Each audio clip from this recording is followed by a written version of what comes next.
Everyone, and welcome to History and Systems of Psychology, a required class, I think, for both our majors and minors. Super glad to be working with you this semester. Just want to make sure that everyone in this classroom understands that this is being broadcast on TV. If you've not already done so, I would like for you to fill out a form, and that just gives us permission to record. And mostly what you'll be doing, if anyone sees you on TV, it'll probably be the back of your head. So just keep that in mind. But I'm very excited to be working with you this semester. And we'll go ahead and get started. So on the agenda for today, like I said before, make sure that you get those RSU TV forms back to me today. We're going to follow that with some introductions. I think it's really important for you to know who's sitting by you, who's in class, etc. So we'll take some time to do that today. After that, a necessity for any class, we have this syllabus. So we'll look at that, and you can feel free to ask me any questions. And then we're going to dive right into the introductory chapter and chapter 1 of the class. So any questions before we get started? Great. Okay, so I'd like for you to pair up. We may have a trio somewhere, and you're going to ask your fellow classmate a couple of questions. Those are on the PowerPoint. And I'd also like for you to write this information down and turn it into me, okay?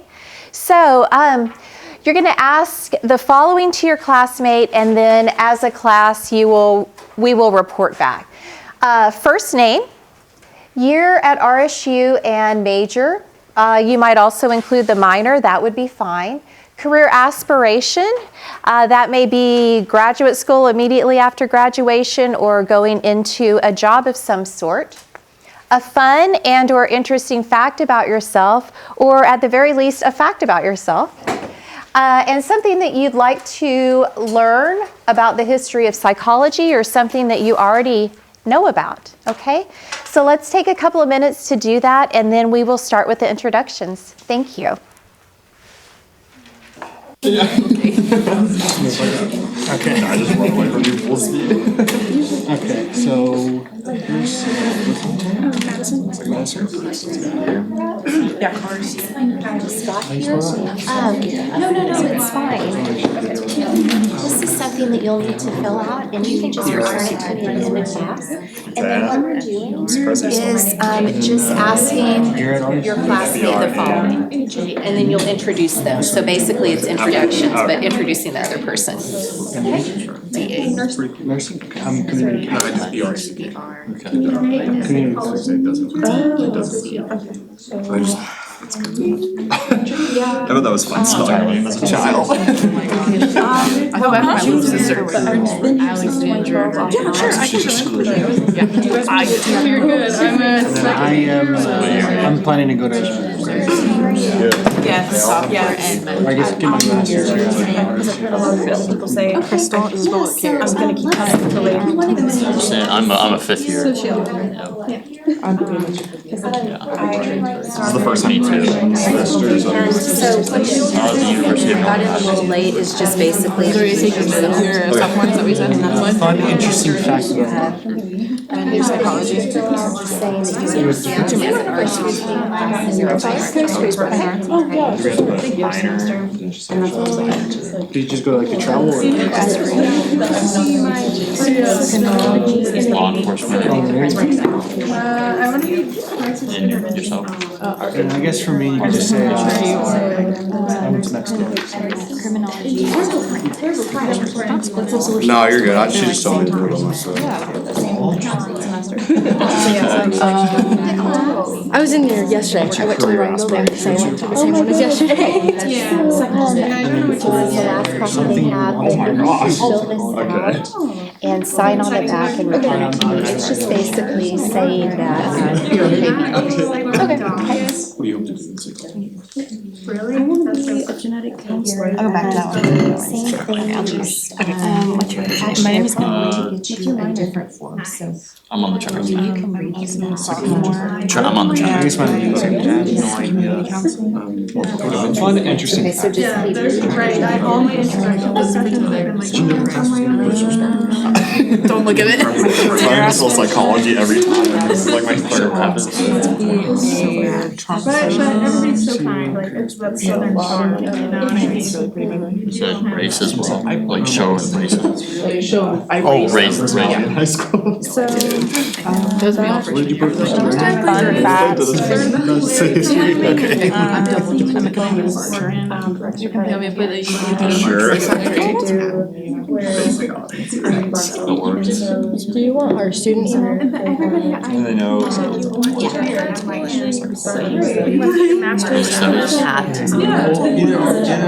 RSU or. What's something most of the I don't know, like really anything about this subject. Like I've learned stuff just like but like history, I don't really know. I guess we got I'm like I know like the University of I guess I'll just say that. Usually more than the time. So, I call it UAB. Who are educational psychology professors, so. Oh, wow. Yeah, so we'll have to talk about that at some point. Are you like, Yeah, so far, yes. because there's more into I guess we like So I Exactly like- haven't been on campus at all, so this is my first day on campus in general. It's been a little. It is, it's a month, yes. Anyway, welcome. Thank you. Yes. Would you like maybe 2 more minutes? Will that be sufficient? Yeah, okay. So. I I'm gonna guess. visit her at some point. Stop. Well, it's nice to meet you. Maybe, how do we start with gender differences?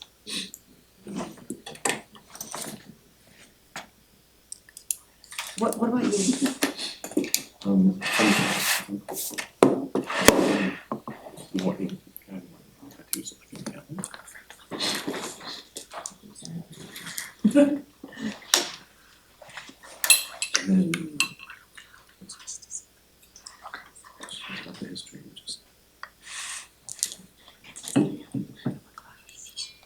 All right, I feel like we're ready to go.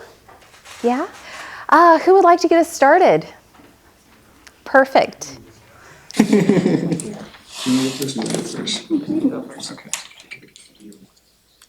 So do we need to stand up or just sitting down? You don't need to stand up, but Okay. if you can talk nice and loud, just because we do have some people watching, so they can also learn your names. I think Okay. that's important. Yeah. So this is Madison. She is a junior and her major is nursing. And then for her career aspirations is she wants to be a pediatrician. And for a fun fact about them is that she went to Japan last December. Wow. And then for what they want to know or about is they want to learn about the history of psychology. Okay, well, you're in the right place for that. So, can you tell me something that you really loved about Japan? It was very different from here. Uh-huh. It was just a different world. I loved it. So a little bit of acclimation had to happen Yeah. when you got there? Well, what a wonderful Yeah, it was experience. so fun. I want to go back. Okay. This is Jose. He's a junior. His major is community counseling. For his career aspiration, he wants to get his master's from RSU or NSU in community counseling. His fun fact is he went to Mexico in December.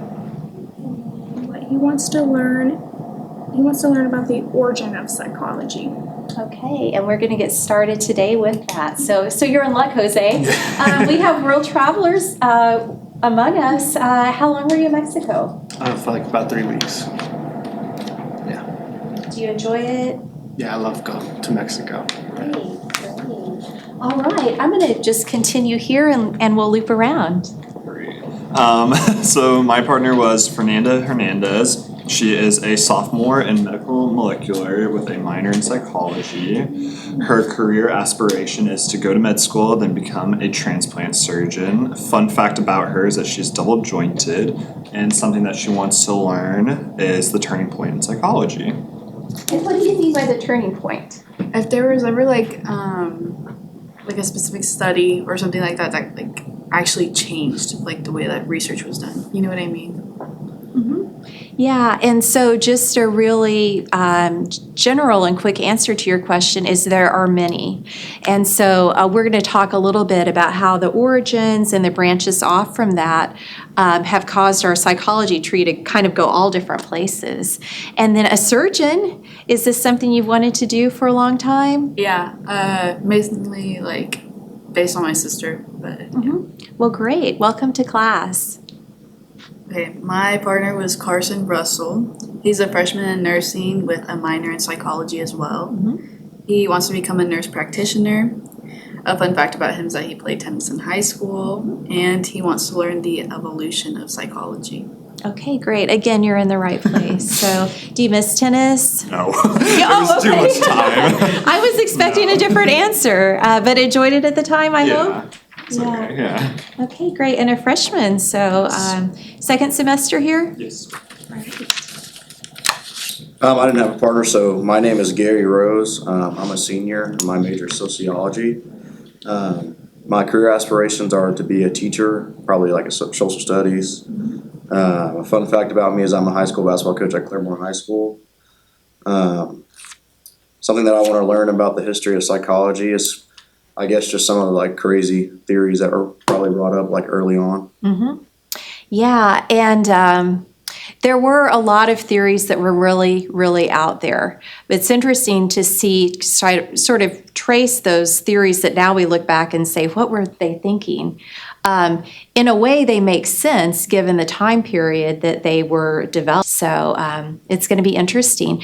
And how's your team doing this year? We're not doing bad. I think we're about Great. 500, so not bad. So that's good? Yeah, Okay. it's okay. All right, excellent. This is Jamie. She is a junior, kind of been going to school here at RSU off and on since 2012. Originally nursing, has moved to psychology major. Eventually wants to be a genetic counselor. Fun fact, I guess a few years ago, she had the opportunity to be a stagehand at a production of Catch Me If You Can. So was able to kind of catch the theater bug via being a stagehand. Was able to, I guess, get a first-hand view and kind of catch the theater bug there. One of the things she would like to learn from the history of psych is basically kind of looking at like gender differences through the years. Excellent. And it's going to take us a while to get there because the history of psychology is pretty male-dominated until relatively recently, but we'll definitely have that as one of the foci for the class. Okay, this is Eric. He is a senior and he started in 2019. And then his major is community counseling and his minor is psychology. And he wants to be a therapist. And you were a first responder, are you still?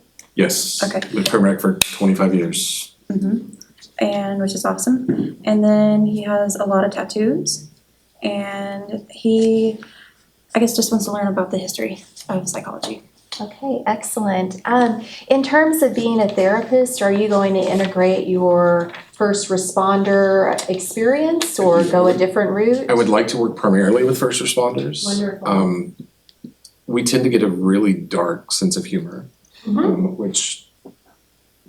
we tend to not ask for help. Like we are the last line of help, so a lot of times, like by the time that we finally reach out for help, a lot of times we don't, and we end up finding bodies. But by the time we do, a lot of therapists tend to either, oh, that's really, really dark. They think, you need to be in-house somewhere. Right. Or, yeah, their sense of humor is always messed up. Like, it can wait. A lot of it is just, I think, 20 years, like I have a little bit more, I guess, street cred, if you will, than most counselors or therapists might. Sure. Somebody who's been there in the thick of it, done it for 20 years. The same as a, soldier can reach out to other soldiers better than. So I think having that lived experience coupled with the education you're going to get in your undergrad and master's degree is going to make you very, your experiences are going to be so relevant and be hopefully someone that people can really open up to because you've kind of been there, done, or not kind of, you have been there, done that. So excellent. Okay, we're moving over here. This is Kylie. She's a junior and her major is psychology and she's minoring in sociology. Her career aspirations are she wants to be a crisis intervention counselor for an airline. She had to tell me what that was. But anyway. Yes. A fun fact about her is that she grew up in Wyoming and she wants to learn about like where it all started. The origins. Excellent. Where in Wyoming did you grow up? I grew up, it was a little town called Powell. It was like an hour and a half off the east gate of Yellowstone. So any big mileage, we went to Yellowstone. So. Oh, all right. So beautiful, beautiful. Oh, it was right? amazing. I wish I could go back right now. But, you know, obviously But you really want to be in history and systems I right do. now, This is right? where I At really want to 2:15? Yeah, okay. This is Mackenzie, or Kenzie. She's a junior. Her major is English with a psychology minor. She wants to be a high school teacher. And fun fact, she has a mini dogsie named Chicha. Yeah. And she really wants to learn how psychology and philosophy kind of tie together and how they originated and all that. Yeah, and that's something we're going to be talking about starting today. There are a lot of different, and I'll talk a little bit about this in a moment, but there are tons of textbooks on the history of psychology. And so figuring out which textbook to use, how much it covers, how in depth it goes is really interesting. And for me, it was really important that I get one that starts at philosophy. Because if you think about it like a broad view, most of what we know came out of philosophy, right? And then diverged and parted in different ways. So I find that particularly fascinating and sounds like you might too. Okay, we're snaking our way over here. This is Brianna Blackfox. She's a junior, sociology major, psych minor. She wants to work with children, also wants to further her education in social work. She knows Cherokee, and she wants to learn the importance and learn how psychology started. Excellent. So you're going to get your MSW. Do you plan on doing that? Mm-hmm. Awesome. And you said children, what specific age or? I think I kind of want to go between like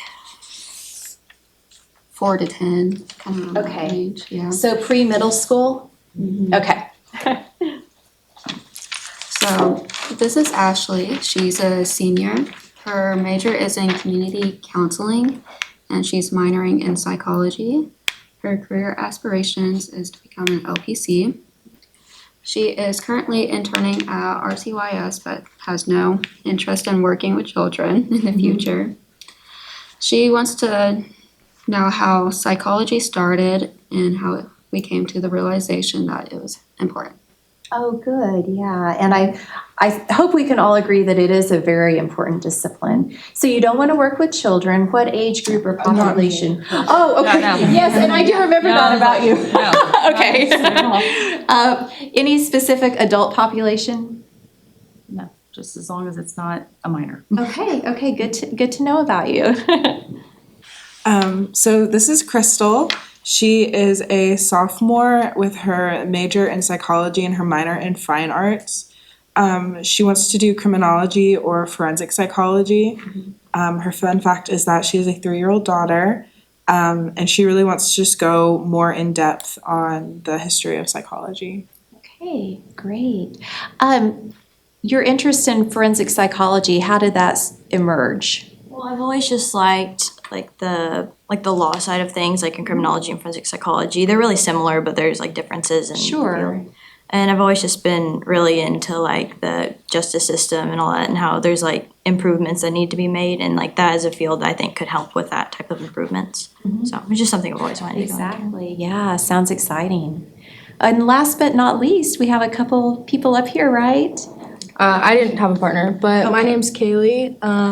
This is my second year here at RSU. I'm a general studies major, focusing on biology and psychology. I think I want to teach. I'm not really sure yet. I do like elementary education. Okay. And then maybe coach, because I play softball here. Great.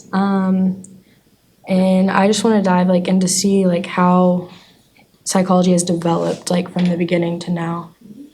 Yeah, and I think when you're working with the little ones, really any age as a teacher, it's going to be important to have some understanding of psychology, right? And hopefully you will get the chance, if you've not already gotten a chance to do this, is to take child development and things like that. So everyone, welcome to class. Did I miss anyone? Oh my goodness, I did. All right.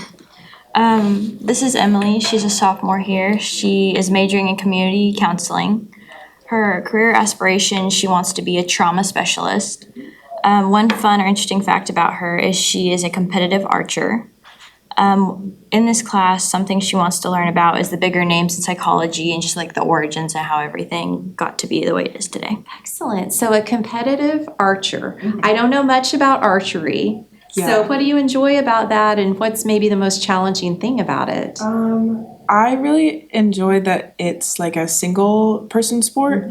So I'm just competing against myself mainly and always trying to best myself. But I don't know, it's really fun. And Have you been doing it for a long time? I've been doing it for 8 years. Wow, okay. Maybe I'll come in one day with an apple on my head. I don't know. Just a joke, like a really large apple. Oh, yeah. Okay, did I get everyone now? All right, goodness sakes, I got to get it together. All right. So this is Tyler. He's a 5th year. I'm so sorry, I did not write down your major. Sociology. Sociology. He wants to go into the law enforcement. His special fact is he is on the track team and he wants to learn about the origins of psychology. Okay, excellent. So still undecided. I think I asked you this last class about within the criminal justice system where you want to be. The goal is federal marshal. Wow. That's a laudable goal and a big one. Yeah. So, excellent. This is Kaylee. She's a junior. I also didn't, ask her major. I'm a studio art major with a minor in psychology. Excellent. Her career aspirations are art education. Her fun fact is she used to show and raise rabbits, and she's interested about the early studies. The early 70s? No, studies. Studies, okay, yeah. Which include things that went on in the 70s, but rabbits, wow. That's very interesting. How did that come about? I needed to get out of the house, and I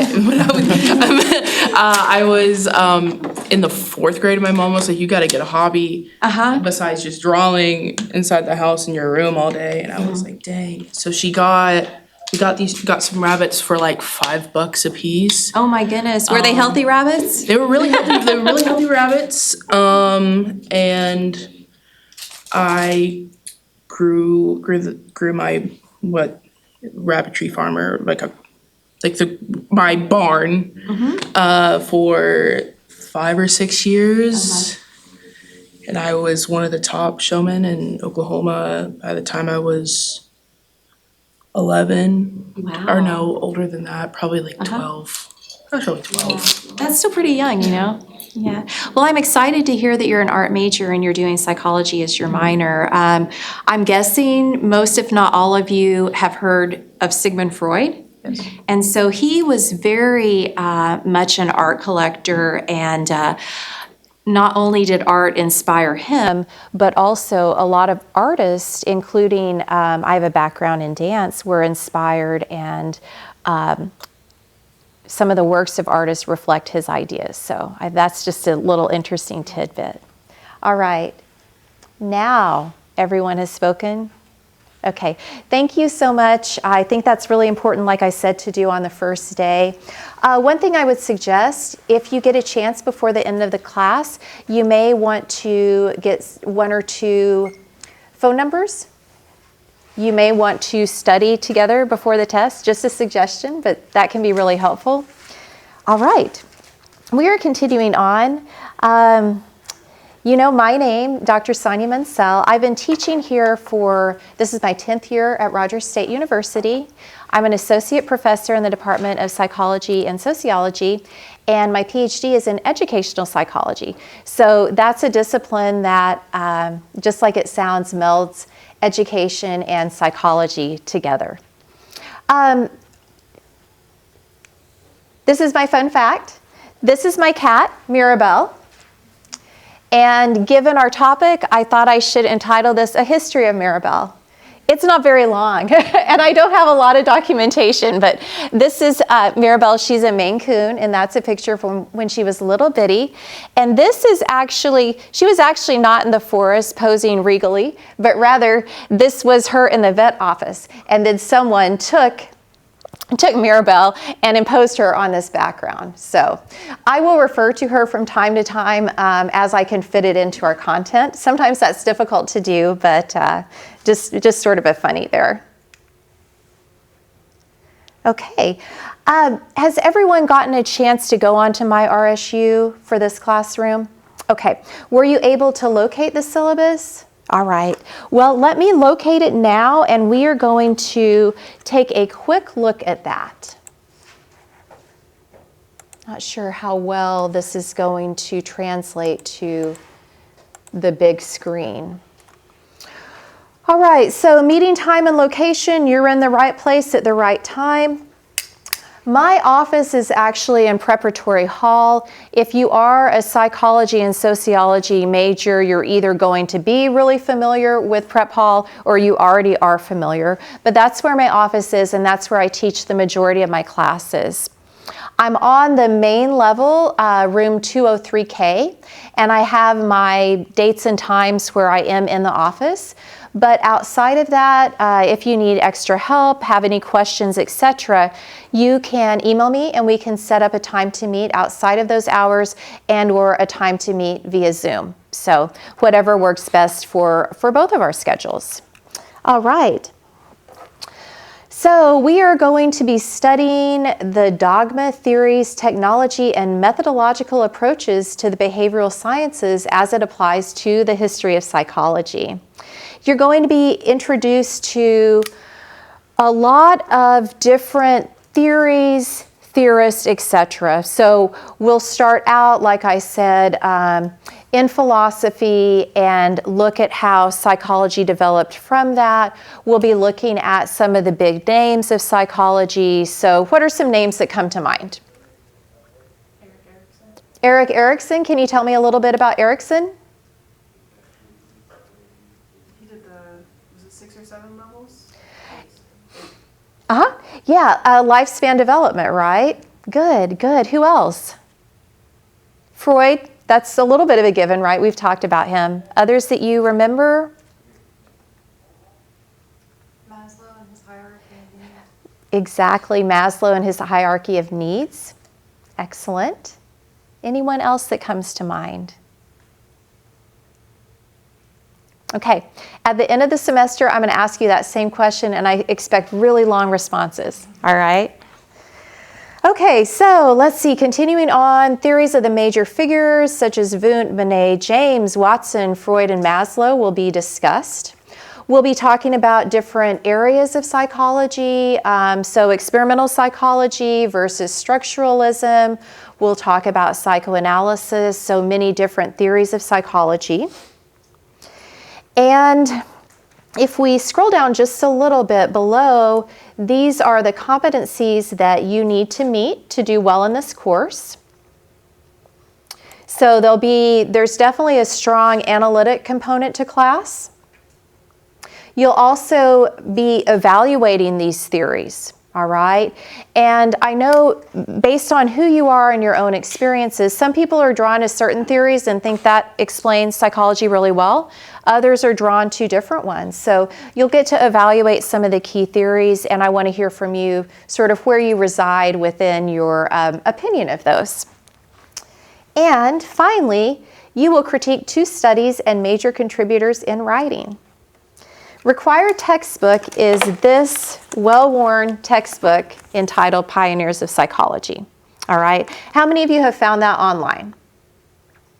Okay, If you don't have a book yet, what I will do by tomorrow is I'm going to scan the intro, chapter 1 and chapter 2, and post that to my RSU under content. So I don't want you to get behind. Additionally, in case I forget to mention it, I've posted the chapter 1 and chapter 2 PowerPoints to content as well. All right, great. Let's see, what else do we have here? Okay, so the class is broken down into some different requirements. You will have weekly responses, and I don't want that to make you nervous. I'm not looking for you to write an essay every week, right? But a response may be a chunky paragraph over what we covered in class, or it may be a chunky paragraph about what the material means to you, what you understood and didn't understand. So there'll be those weekly assignments. Attendance is important, so within that, I consider the weekly responses and attendance to be pretty much a requirement, and as such, they are 40% of your grade. There'll be 4 examinations, and those will be broken down into modules. So we'll take, let's say, I believe the first exam will cover chapters 1 through 3, the next one 4, 5, and 6, etc. Exams will be taken online. They will be timed, and I'll talk a little bit more about the format. I anticipate using a format that includes some different ways of demonstrating your learning, so multiple choice, true, false. I don't know if any of you like essay questions, usually some essay and fill in the blank, which I find is just the absolute favorite. No, I'm being a little facetious, but there will be some fill in the blank. And as an educational psychology person, I feel that's important to mention because that's going to hopefully color how you're going to be prepping for the exam, right? If it was just multiple choice, you might have one way you would study, but since we're going to be assessing learning in myriad ways, you're going to have to really know this information. All right. Okay, we'll also have a couple of reflections during the semester. I will have a more detailed list of the assignments by next week, understanding that within that we do have some wiggle room for things such as like a snow day, which may happen, etc. Or if we're thinking like toward the end of the semester, maybe we want to talk about a particular topic we haven't had much of a chance to talk about, we can use that as well. All right, so any questions about what I cover about Mirabelle? Any questions about her or the syllabus? Great, all right. So we are going to continue on in this PowerPoint. See if I can minimize this. Oops, that's the button I need. And, all right.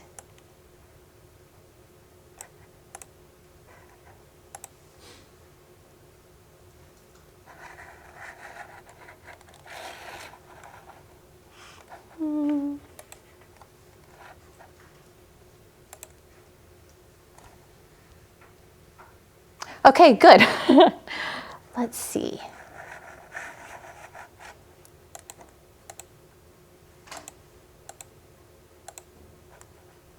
Okay, so the first thing I want to talk about, and I also want to hear from you, is we're going to talk about studying history as a whole. Okay? So take a moment to consider the following. You may want to bounce some ideas off your partner. I'm not going to ask everyone to respond, but I would love to hear a bit from you about what you think about history. And so to that end, why is it important to study history? And you may have an answer that comes to mind immediately, and then what I'd like for you to do is think about that a little bit more deeply so you can give me some specificity. The next, to what extent do you question the credibility of history? So that's assuming that we are questioning the credibility, which we definitely should, okay? The next and final question are, what are some specific benefits that are associated with studying the history of psychology? So for those of you who may be going into a profession such as counseling, you're going to become a therapist, you have to take things like research methods and history and systems, right? And it's not necessarily like you're ever going to, although you might teach a class on history and systems, or take research methods, you might not ever become a researcher. It's still really important for you to understand the process of doing research and understand the value of doing research. And so to that end, as a therapist, I think it would be really important to understand the history of psychology, right? Okay, so take a couple of minutes to talk about this, and then I will ask for some responses from the group, okay?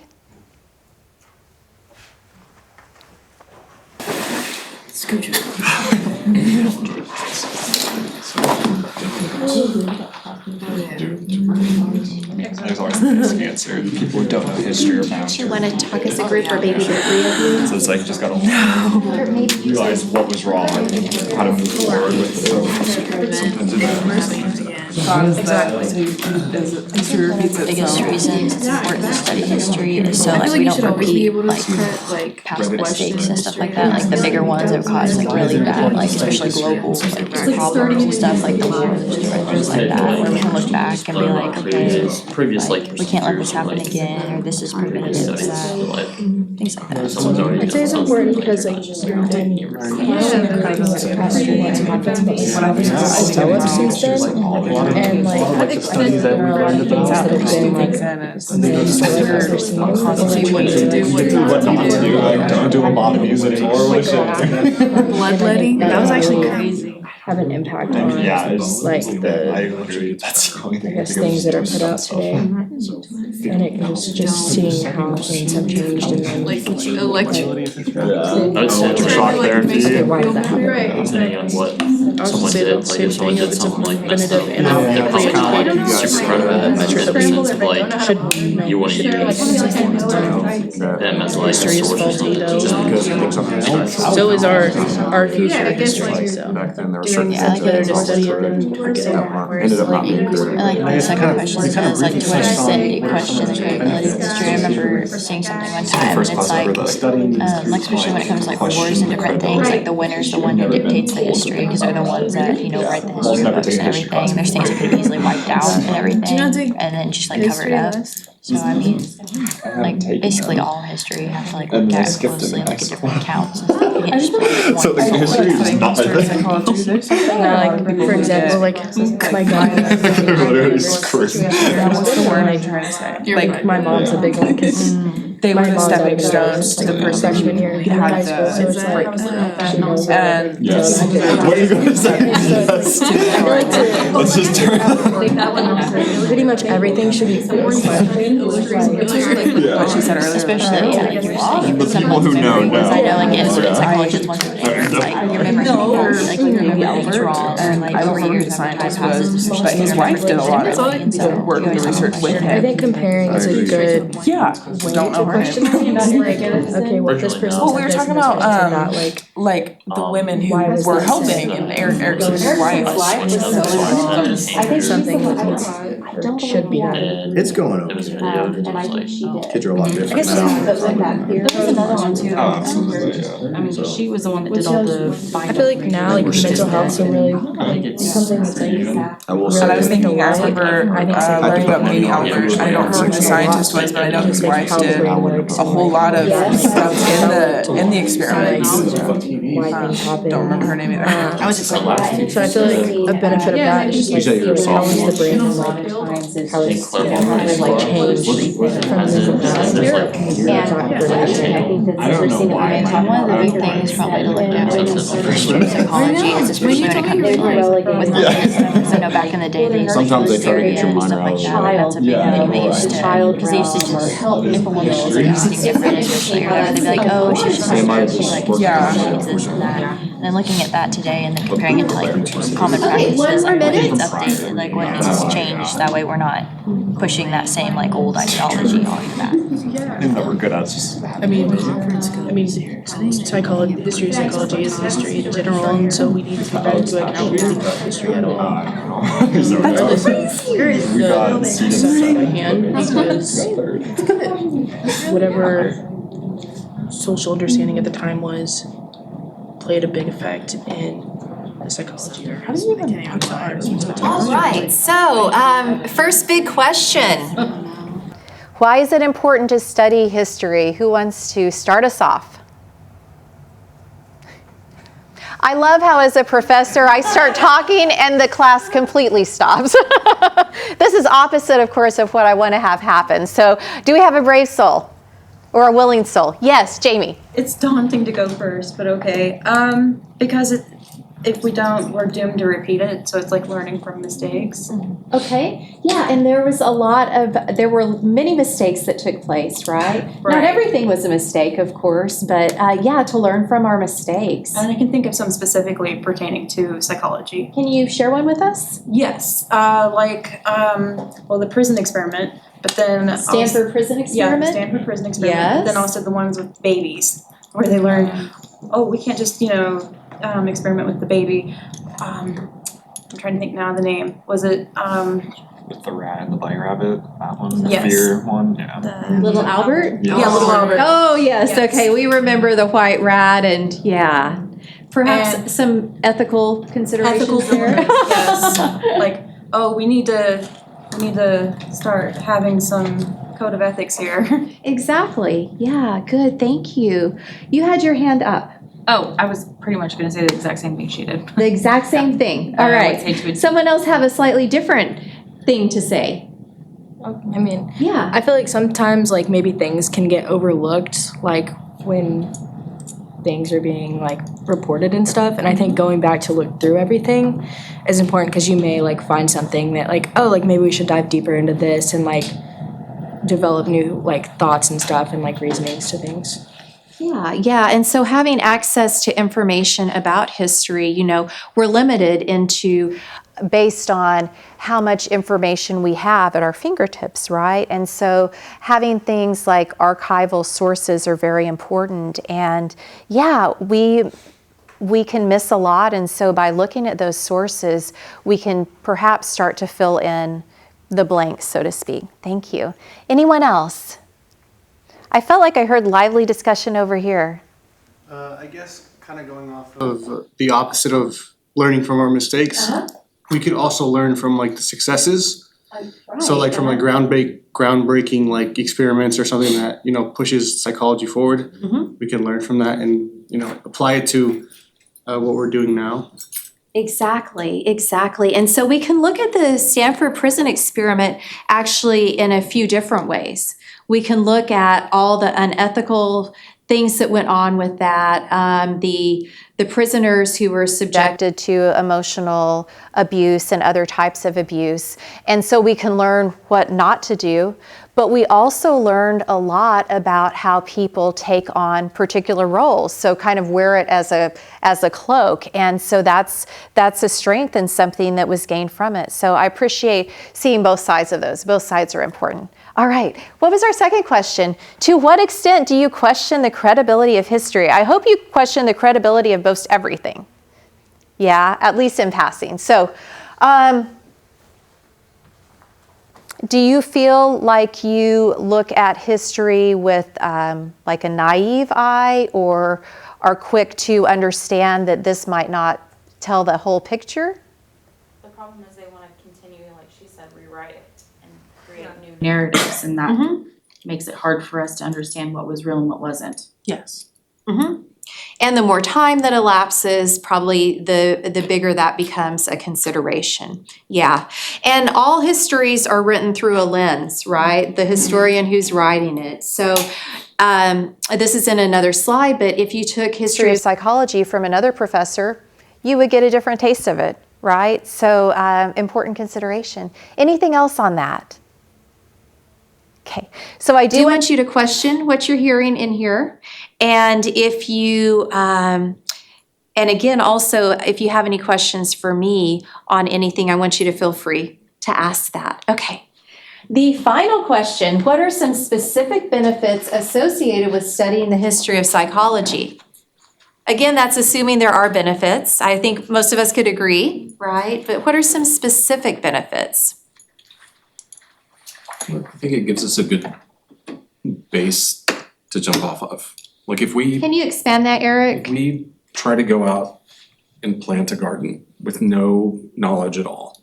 Like if you get a fifth grader with no knowledge and said, hey, let's grow our own food. Uh-huh. We're not gonna get anywhere with it because they're gonna, take a chicken nugget and, drop it in the ground because that's all And they see. expect a chicken, right? Or lots of chicken nuggets to emerge, yeah. So anytime we try to do anything without the benefit of all the vast knowledge of generations before us, like we get nowhere. I mean, we're in a sense, like if we don't study it, we're doomed to repeat it. Good way and bad way. Like we may reinvent the wheel, but if you never get to the point of, where society is today with the car, if we just continually every generation just reinvents the wheel. Right, so just accepting things the way Right. things So, are and moving forward. I may understand, hey, due to the Milgram experiments, I know that people tend to take on roles. I'll never expand that into, like the psychology of uniforms. That's why nurses wear scrubs or Yes, police officers wear, the badge and the vest, or soldiers wear their utilities. That's what, I mean, I don't remember if it was a paper or part of a bigger book, but literally like hundreds of pages on just the psychology of uniforms. But it's all goes back to get based on part of Milgram's experiments on the roles we take on. Exactly. So it's bricks. Like if you don't have that good base foundation, like you can build all you want, it's still just gonna crumble. Yeah, good. Have any of you heard of white coat syndrome? So what's that? Anxiety when you see somebody in a white coat. My blood pressure goes sky high when I'm in a doctor's office. Yeah. So there's that wasn't always known, right? But that is a phenomenon, and that goes back to being in that role, and then what we think when we see someone in that role, right? Or in the garment that suggests that role. I find that fascinating. How about one more comment on this last question? A specific benefit of studying the history of psychology. I think that, I'm sorry. Oh, go ahead. We'll go and then, yeah. I think that it really matters on who you're looking at. Like you said, who is the lens that we're seeing it through, and seeing some of the pioneers who maybe aren't as well known. Like we talked about the women in psychology who don't get as much credit as they should. Seeing what they learned and through their eyes can give a much different perspective than through the male-dominated part of psychology. Yeah, great. I was just gonna say how we got from point A to point B, or how we are today. Yeah, and getting from point A to B to C sometimes looks like this, and sometimes looks like this, and sometimes looks like that. Kind of like our lives, right? I don't know. As you live longer, you're gonna see that more and more. I know my life sort of has this A and then squiggly B, etc. So I love the analogies. All right. So in short, we can agree that this stuff is important. Okay. Let's see. Okay, some of these things I've already verbalized and or you've verbalized, but I just want to focus on it one more time. So like I said, there are vast numbers of textbooks that cover the history of psychology. If you were to do a search yourself, just even on Amazon, oodles. So as a professor, it's the first consideration is, where do I even start with all of this? What do I, as a professor, want my students to glean from this class? So by picking this textbook, I've eliminated all the others. That being said, I plan to supplement the class with writings from different people because I think that's really important. But just know that that's an inherent limitation anytime you make a textbook selection, right? Let's see, the textbook that I use is going to color the way that I teach the class. It is going to include what I include and what I don't include, right? As well as the way that you study material. And all of that is going to shape your understanding of the discipline. So there's definitely a heavy professor, but there's also a very heavy you part of the equation. All right. So if you have the book, we are now starting in the intro section. All right, so our text authors have a lot to say about the study of psychology, the history in particular. And one of the main reasons is to look at the data, experiments, methods, and theories that make up the field, okay? Early methods of gathering research are luckily very different than methods that we use today, and there are lots of reasons for that. But it's interesting and important to look back on how did the process of conducting psychological research begin, and how has it changed through time. We'll also look at how the elements developed in response to specific problems that arose in different contexts. So a lot of the growth of psychology has to do with what was going on in whatever part of the world these psychologists resided in, right? We are definitely a product of our sociocultural context. And I believe this book does a really good job sort of verbalizing that. Okay.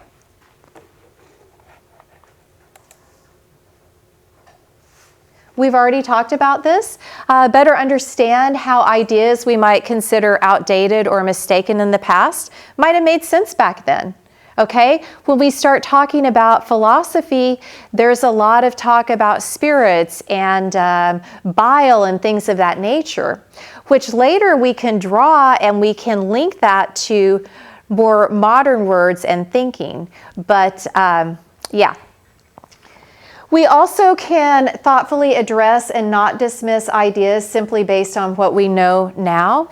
Have you heard the phrase hindsight is 20/20? What does that mean? Yes. When viewing the past, it makes total sense, but when you're in the present, at the time, it doesn't. So, like, basically, when you look at yourself, you're like, oh, I should have done that. Yes. It's totally different, but of course you're gonna say that, but at the time, you don't have the knowledge that you did. Yeah, so you're lacking, just if we think about it in real life, quote unquote, you don't have that knowledge and life experience. And once you gain it, you can look back and look at a choice you made maybe as a 14-year-old. I don't know if any of us have regrets from being 14, or I would guess maybe. And you say, oh my goodness, like I should never have done that. But you are a different person now than you were back then. So that's important to keep in mind in so many areas of our lives.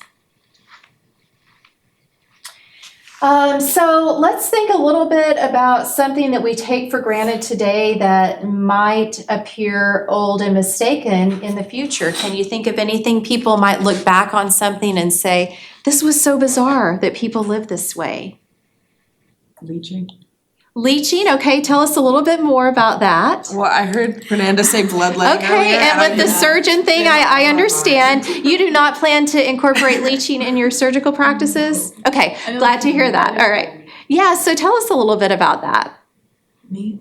It was just really crazy, like, people thought that, like, people were, like, possessed or they had bad blood in them. Mhm. So, like, they would in turn, like, attach leeches or, like, cut people, not to get, like, gory, but, like, Mhm. and then let out the bad blood so that they would be cleansed in a way. I thought it was Exactly. really crazy. Yeah, it's pretty fascinating, right? And that went on way longer than you would think it did. It's been really recently that we've moved from things like bloodletting. What else? Just to expand on that, like a lot Yeah. of things kind of go in a cycle. Mhm. Like a lot of wound care, we noticed a long time ago, like the wounds that got infected and got maggots in them, tended to look, the patients overall presented more as being more healthy than the ones with similar injuries that didn't have the maggots. Right. Once we got antibiotics, we kind of like, oh, well, whatever. Right. we're back to using it again, because one of the things that the maggots can do that we as humans cannot is the maggots only eat the necrotic tissue, like the dead tissue. Just the bad tissue. So Mhm. we still use maggots in wound care. So Not a whole lot of the time, right? But not a whole lot, but we, yeah. well, it depends on the practice too. Like in hospital, I don't think it's a Right. very common to, hey, leave your Leave your wound open. And, Yes, yes. That's really scary if you see someone in a white coat carrying like a little. I think they're we still do because we realized, yeah, like Yeah, so it is interesting. It comes back with a little bit of a twist, right? And more thoughtfulness. But I love that example. So thank you. Thank you, everyone that made that come together for us. I'm going to be thinking about that before I go to sleep, and no telling what kind of dream, you know? Freud will have something to say about it, right? Okay, moving on. Okay. Psychology reason 3, or why study the history of psychology reason 3. We can better appreciate the reflexive nature of the field. And just so you know, the book talks about reflexivity, but I don't think defines it very clearly. So I want to spend time, take a moment to talk about this. So that's our ability as humans to become aware of and reflect on one's own activities. And as a human being, we grow and develop this concept, okay? If you think back to, how many of you have taken developmental psychology? Okay, think back to Piaget, right? And 4 stages of development. Does anyone remember the first one? Yes. Isn't it the one when you are like infancy? Yes, sensory motor, right? So we work our way from sensory motor sort of up the ladder. He also talks a lot about egocentrism, like the inability to recognize sort of the existence of other people, or that other people. Sense of self. Yeah, exactly. That other people have their own thoughts that may be different than ours, right? And I think some people sort of hang on to that way longer than they should.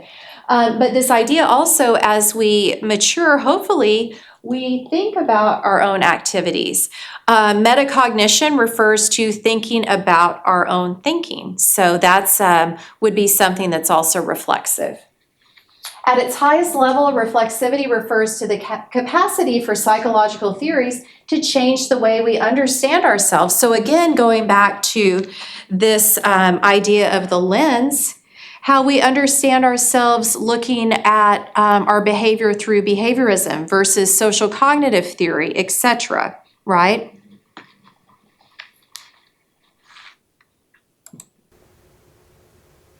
Okay, the book has this quote which I think is very spot on for this class. Psychology has a long past but a short history.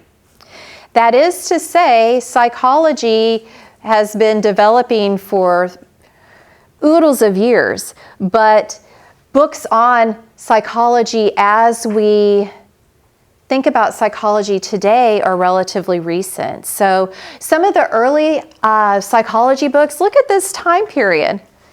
That's a little over 100 years ago. Anyone know who G. Stanley Hall is? No? You may have heard this, so perhaps if I say a little bit more, it's gonna come back to you. But he is talked about in educational circles as well as psychology circles. He was an educator, and he developed this idea, this theory of a period of adolescence. And that's one of his lasting legacies. And at the time, he described adolescence as this period of storm and stress, all right? It's been interesting to see how that was sort of taken for granted until more recently, when psychologists have looked at adolescence as this idea of building roots, but also having wings. So just a little tidbit on G. Stanley Hall for you. We have a history of psychology, brief history of clinical psychology. It was not until 1965 that the APA developed its division devoted to the history of psychology. So APA stands for American Psychological Association. You may be most familiar with APA when you think of formatting a paper, right? So look at your APA manual or look at APA Purdue OWL website. But it's actually an enormous psychological association with numerous sections devoted to study, and it's pretty specific. So you can be a member of APA, and then you can be a member of different subgroups of that.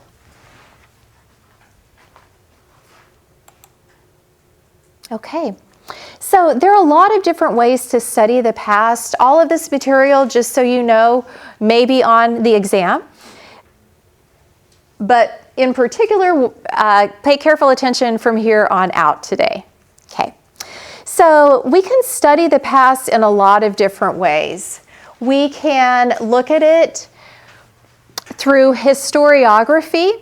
So that is the term for the theory, history, methods, and assumptions of writing history. So we can look at someone like Freud through a celebratory history. So this is going to focus on all his accomplishments and the good they did for society, and negate or not examine things that might not have been as beneficial. Okay, does that make sense? So again, that's an author's choice to do that or not. So if you read something about Freud, you're going to, based on what you pick up, you're going to learn different things. Internalism, this is when we're focusing exclusively on the development of major ideas within an intellectual context. So we're not considering social and cultural context. How many of you know a little bit about humanistic psychology? Is that a pretty new term for you? Okay.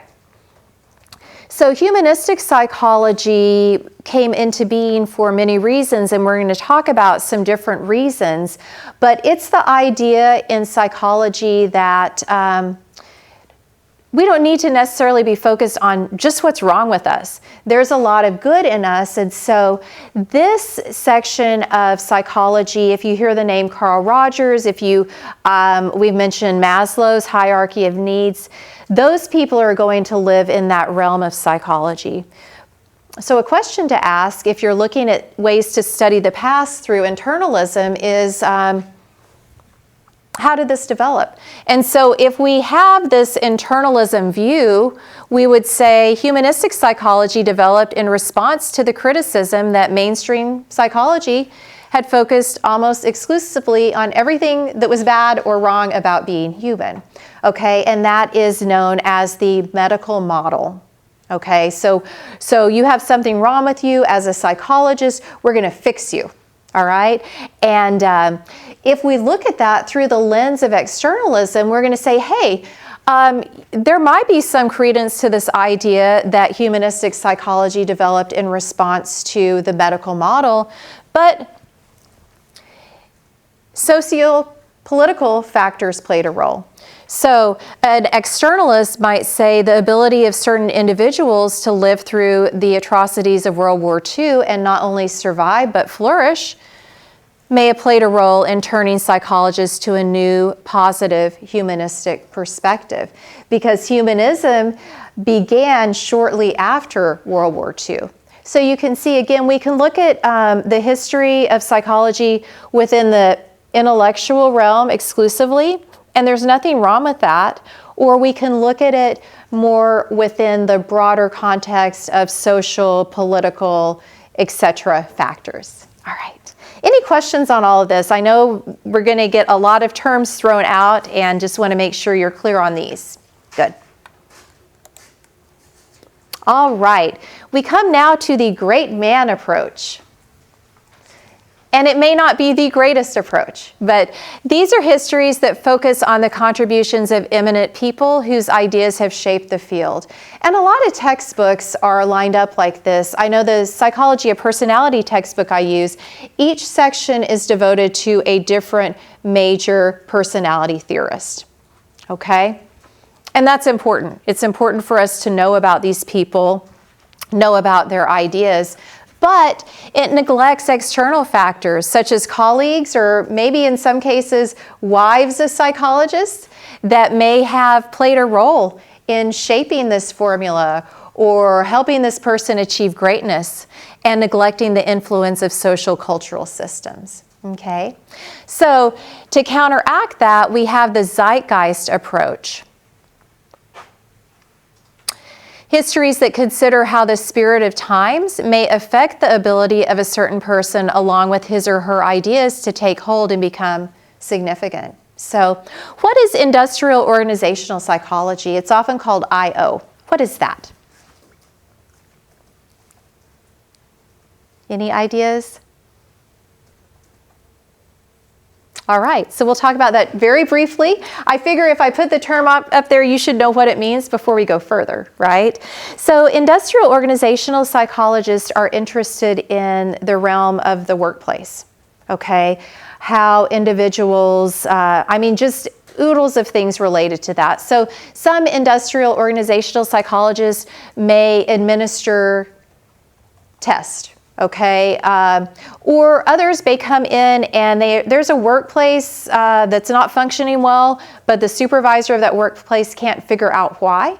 So an industrial psychologist might be tasked with figuring out what's going on, and a lot of times if you are, say, the supervisor of a workplace, you could be too far in it to really step back and understand, it's always worked this way. But when someone comes out who has these specialized skills, they may be able to point to a different direction, a different way of doing things. So it's a pretty fascinating field. It's also a pretty lucrative field, which is not something lucrative and psychology don't always mix, but that is one of the more lucrative fields, and it's very interesting. So if we consider the zeitgeist approach, we can give the example of IO psychologist Lillian Gilbreth.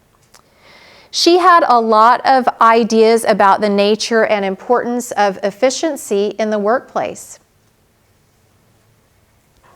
The zeitgeist approach would say, yeah, that was developed in response to rapid industrialization in the US. Does that make sense? Okay, great.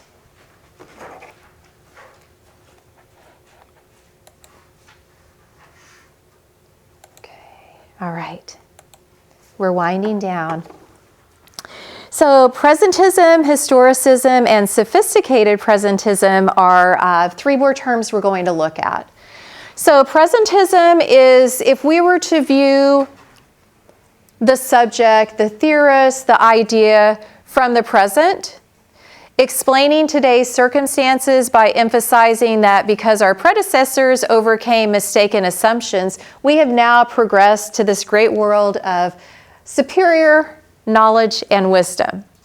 We'd like to think that's true, but I question that, okay? But people who have this approach view subjects in that manner. Historicism, as the word implies, attempts to recreate the past as it was actually experienced by predecessors.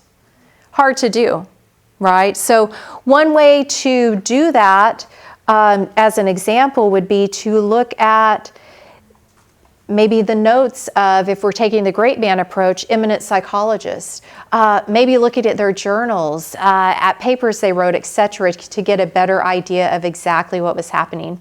And then sophisticated presentism, that sounds important, right?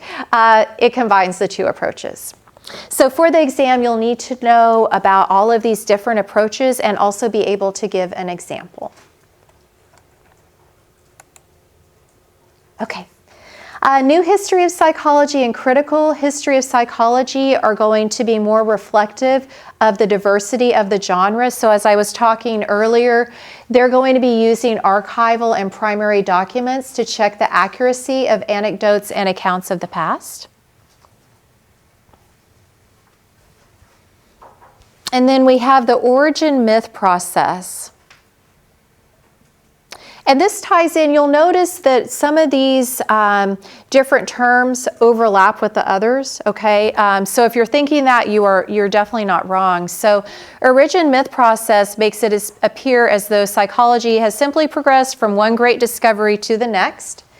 and takes no account of the inherent messiness and controversies that might have occurred along the way. So how many of you have written research papers? Okay. Is it usually a completely linear process? For some of you, that's great if it is. I know for me, writing research papers and especially journal articles is messy. Okay, it's a process of writing and rewriting and questioning, etc. So if we take the origin myth process, we're sort of saying, yeah, this is an easy thing to do. Psychology has just been one great discovery after the other.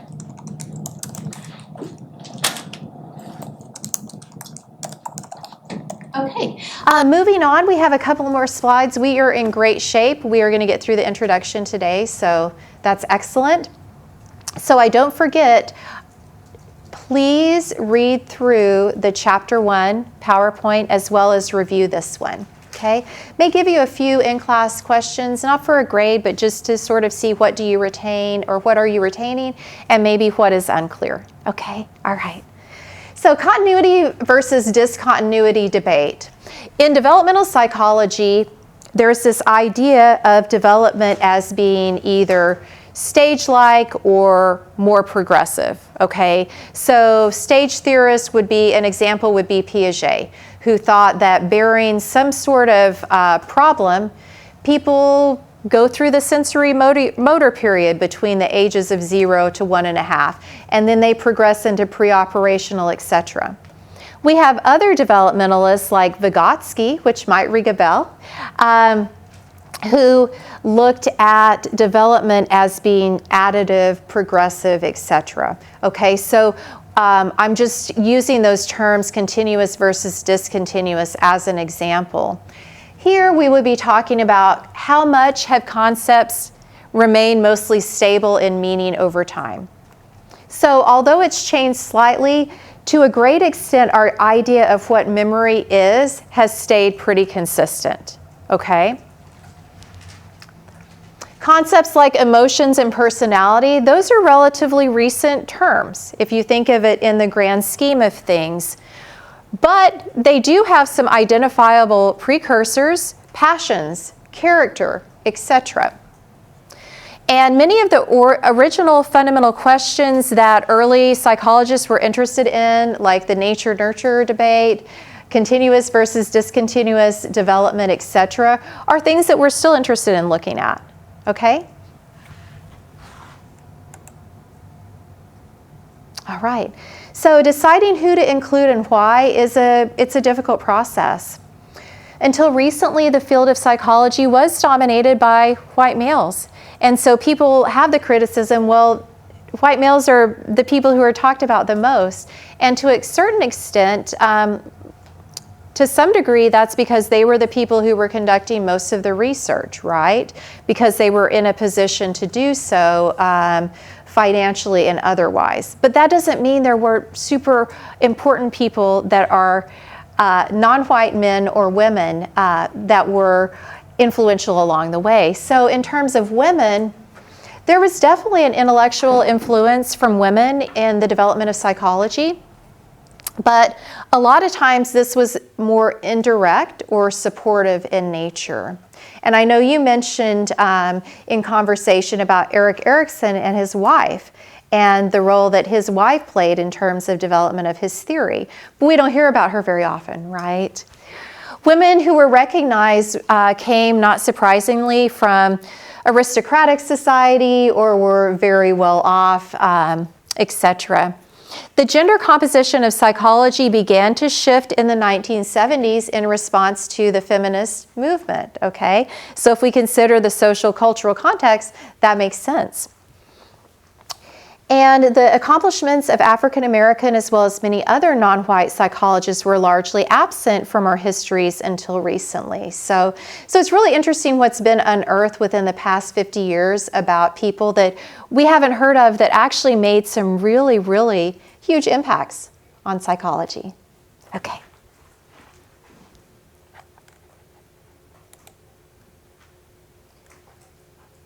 All right. So what I'd like for you to do, it looks like we are about out of time. I want you to make sure again that you look through the PowerPoint, read the remaining slides for this PowerPoint, and then look over chapter 1. Are there any questions you have for me? Yes. Anyone else watch the videos also that are attached to the slideshow? You could review them, but I'll also show them in class. They're very short. All right. Well, it was great teaching you today. And if I have not already received your forms, if you can bring those signed forms up to me, I would appreciate it.